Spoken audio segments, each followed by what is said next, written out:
په دې وړه ویډیو کې به تاسو وګورئ د کلي ښکلا د ماشومانو لوبې او د شیاړې ونې سره زوړ دود.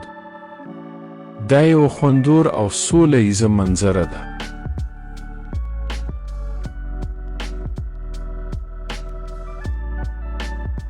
السلام علیکم ګرانو دوستانو، زه یم عبدالله او تاسو ګورئ زما یو نوی ویډیو د یوټیوب چینل ته چې نوم یې د آی ایم عبدالله.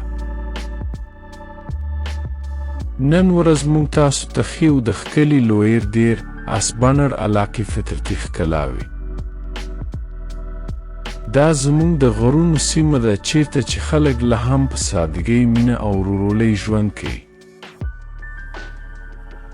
فضا پاکه ده او طبیعت په هر ګوټ کې ښکلا خوره کړې ده. دلته زما کوچنی ترزوی د لیندې په مرسته کانې په شیاړې ونې ګزاروي. شیاړې یو پخوانۍ خوندوره او سیمه ییزه میوه ده چې په دې خواوشا کې ډیره مشهوره ده. د لیندې دا دود زموږ د ماشومتوب یوه زړه پورې خاطره ده. کله چې کانې ویشتل کیږي شیاړې د ونې نه راپریوځي او ځمکې ته پریوځي.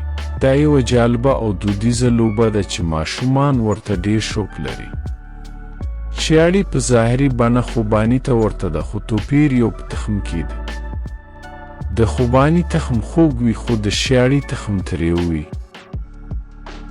دلته تاسو کولی شئ هغه شیاړې وینئ چې موږ راټوله کړې ده. دا میوه خوندوره ده او په کلیوالو موسمونو کې ترلاسه کیږي.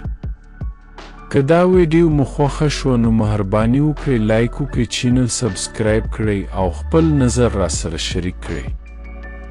زه یم عبدالله، تر بله ویډیو پورې الله پاک مو مل شه.